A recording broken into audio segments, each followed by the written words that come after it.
La guerra en Ucrania ha tenido un impacto significativo en la economía rusa. Las sanciones impuestas por Estados Unidos y la Unión Europea provocaron una caída del rublo, alta inflación y una contracción económica en 2022. Sin embargo, a pesar de estos desafíos, en 2023 Rusia no ha colapsado, todo lo contrario. ¿Por qué?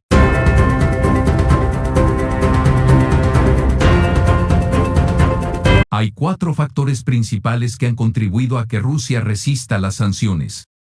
En primer lugar, Rusia tiene una economía diversificada. No es un país monoproductor, como lo era la Unión Soviética. Su economía cuenta con importantes sectores como el petróleo y el gas, la industria manufacturera, la agricultura y el turismo. Esto le ha permitido amortiguar el impacto de las sanciones, que han afectado principalmente a los sectores más dependientes del exterior. En segundo lugar, Rusia tiene un Estado fuerte. El Estado ruso tiene un control muy fuerte sobre la economía y la sociedad. Esto le ha permitido implementar medidas para mitigar el impacto de las sanciones, como la sustitución de importaciones, la búsqueda de nuevos mercados y la ayuda a las empresas afectadas. En tercer lugar, la población rusa en general apoya la guerra en Ucrania y el gobierno de Vladimir Putin. Esto le da al Kremlin un margen de maniobra para seguir adelante con su política, incluso en medio de las sanciones. En cuarto lugar, China es un importante aliado de Rusia. Le ha proporcionado apoyo económico y político, lo que ha ayudado al país a resistir las sanciones. JP Morgan dice que la economía rusa crecerá más de un 3% al terminar 2023. De hecho, ya hay informes que aseguran que el crecimiento ha sido de un 3.7%. Todo lo contrario de la Unión Europea, cuyo pronóstico de crecimiento apenas es de un 0.6 a un 1.3%, es decir, Rusia triplicará el crecimiento frente a Europa, que junto a Estados Unidos son quienes les han impuesto las sanciones. El rublo también se ha fortalecido frente al dólar estadounidense en los últimos meses, y la tasa de desempleo está en un mínimo histórico del 3%, según reseña el economista.es. ¿Cómo es posible que Rusia esté prosperando en medio de las sanciones y la guerra en Ucrania? Rusia ha estado trabajando para diversificar su economía durante años. Esto ha ayudado al país a mitigar el impacto de las sanciones. Los sectores de tecnología, agricultura y energía de Rusia están creciendo rápidamente. En 2023, las exportaciones de tecnología de Rusia aumentaron un 25%. Las exportaciones en general un 20% y las exportaciones de energía un 15%. El gobierno ruso también ha implementado una serie de políticas para apoyar el crecimiento económico. Estas políticas incluyen reducciones de impuestos para las empresas, préstamos subsidiados para las empresas, apoyo a la innovación y la investigación. Asociaciones globales. Rusia también ha creado asociaciones estratégicas con otros países para contrarrestar el aislamiento. Estos acuerdos incluyen 1. Un acuerdo comercial con China. 2. Un acuerdo de cooperación militar con India. 3. Un acuerdo de cooperación energética con Irán, innovación y tecnología. Rusia está invirtiendo fuertemente en innovación y tecnología. Esto está ayudando al país a desarrollar nuevas industrias y crear empleos. En 2023, Rusia lanzó su primer satélite de telecomunicaciones de quinta generación. El país también está desarrollando nuevos sistemas de defensa y armas. Así que, a pesar de las predicciones sobre el colapso del régimen de Putin, los ejemplos históricos muestran que ha mantenido altos índices de aprobación y estabilidad política durante su mandato. También la fortaleza de Rusia proviene de sus vastos recursos naturales, especialmente como importante exportador de petróleo y gas natural. La pérdida de los mercados europeos ha obligado a un desplazamiento hacia Asia y África, cambiando la dinámica petrolera mundial. Aunque cabe aclarar que Europa no ha dejado de comprar petróleo y gas ruso. Lo que pasa que lo ha estado haciendo a través de terceros para evadir, entre comillas, incumplir sus propias sanciones. Por tanto, lo compra más caro. Es realmente cómico. El G7 utilizó su control sobre los seguros y servicios de transporte marítimo para imponer límites a los precios del petróleo ruso, influyendo en que Rusia vendiera petróleo por debajo de los precios de mercado, reduciendo sus ingresos incluso mientras continuaba exportando. Pero los descuentos en el precio del petróleo por parte de Rusia provocaron cambios inesperados en la dinámica del comercio petrolero. Por ejemplo, las importaciones de petróleo ruso por parte de la India se multiplicaron por 10, mientras que las compras de China se duplicaron. Luego, Rusia y Arabia Saudita planearon reducir la producción de petróleo en 2023 para impulsar los precios mundiales y aumentar sus ingresos.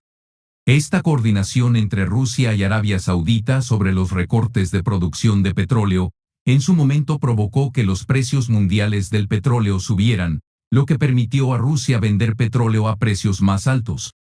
El aumento de los precios del petróleo llevó a Rusia a anunciar un aumento significativo del gasto en defensa, hasta alcanzar más del 5% del PIB, el nivel más alto desde la era soviética. Keynesianismo militar ruso. El gasto gubernamental en la guerra ha impulsado la economía rusa, beneficiando al complejo militar industrial y a los propios ciudadanos. Claro, no todo lo que brilla bajo el sol es oro. A pesar del aumento de los ingresos por petróleo y gas en medio de la guerra y las sanciones, Rusia todavía tiene un déficit histórico para sostener el gasto militar, y se espera que el déficit alcance los 28.000 millones de dólares para finales de año. No obstante, Rusia tiene la relación deuda-PIB más baja entre las 20 principales economías, y sigue siendo financieramente resistente a pesar del gasto deficitario. Rusia enfrenta también otros desafíos: una fuerza laboral escasa, una escasez crónica de trabajadores y posibles problemas económicos si las bajas en Ucrania reducen aún más la fuerza laboral. Sin embargo, la resiliencia económica de Rusia se fortalece por los vínculos con la Unión Económica Euroasiática, que le ha dado acceso a recursos críticos a pesar de las sanciones occidentales. Es importante tomar en cuenta que la Rusia moderna es demográficamente mucho menos diversa que durante colapsos anteriores. El 81% de la población es netamente rusa. Solo 3 regiones administrativas, con historias significativas de divisiones étnicas, Dagestán, Chechenia e Ingushetia, podrían considerar declarar su independencia si Rusia enfrentara un desafío importante. Recordemos también el levantamiento del grupo Wagner iniciado por Prigozhin en el verano pasado, aunque carecía de condiciones favorables, pues el índice de aprobación de Putin era alto y la economía rusa estaba funcionando bien. Los desafíos económicos, el aumento de las víctimas en Ucrania y la expansión de las sanciones occidentales podrían provocar una recesión en Rusia y posibles repercusiones políticas, pero según lo que vemos hasta ahora, Rusia sigue creciendo y fortaleciéndose. Ya veremos qué pasa cuando termine el invierno. El próximo marzo habrá elecciones en Rusia, con prácticamente Putin como único candidato y, tal como han reconocido, es más una formalidad, pues cuenta con el apoyo de la mayoría de la población rusa. Si se produce una rendición de Ucrania, como ya diferentes medios y analistas están pronosticando, la popularidad de Vladimir Putin ascendería mucho más. En cuanto a esta rendición por parte de Ucrania, no se daría bajo un mandato de Zelensky, sino con otro mandatario. Por eso ya se está hablando de un posible golpe de Estado, pues tanto la Unión Europea como Estados Unidos están mermando su apoyo, ya que a Zelensky se le han dado cuantiosos recursos, armas, municiones, tanques y aviones de guerra. Y aún así sigue perdiendo la guerra. Tampoco hay que olvidar el conflicto Israel-Gaza, en el que se han sumado otros actores como Yemen, el Líbano e Irán, y obliga a la Unión Europea y a Washington a intervenir y disponer también de armas y recursos para apoyar a Israel. Por si esto no fuera suficiente, sumémosle la tensa situación en el estrecho de Taiwán y también Corea del Norte, que obliga a Estados Unidos a mantener una presencia militar en ambas zonas. Todo lo anterior hace que el apoyo casi exclusivo que antes recibía Ucrania empiece a diluirse, como también va diluyéndose la moral de sus soldados al ver una guerra que no tendría un final feliz para ellos. La guerra en Ucrania es una amenaza existencial, su población en declive, su enorme gasto en defensa y su dependencia de la ayuda occidental generan preocupaciones sobre su sostenibilidad a largo plazo. La reconstrucción de Ucrania después de la guerra requiere mucho apoyo financiero. Sus propios recursos son insuficientes y el riesgo de incumplimiento es muy alto sin ayuda externa. La actual estrategia de guerra de Ucrania, que incluye violar las defensas rusas para mantener el apoyo financiero occidental, pone de relieve el delicado equilibrio que sostiene el conflicto. No olvides suscribirte a nuestro canal, activar la campanita si no lo has hecho, dar like y recomendar el video. Con esas acciones nos ayudas muchísimo a seguir creando más videos como este, para que siempre te mantengas informado del acontecer geopolítico mundial. Hasta un próximo video.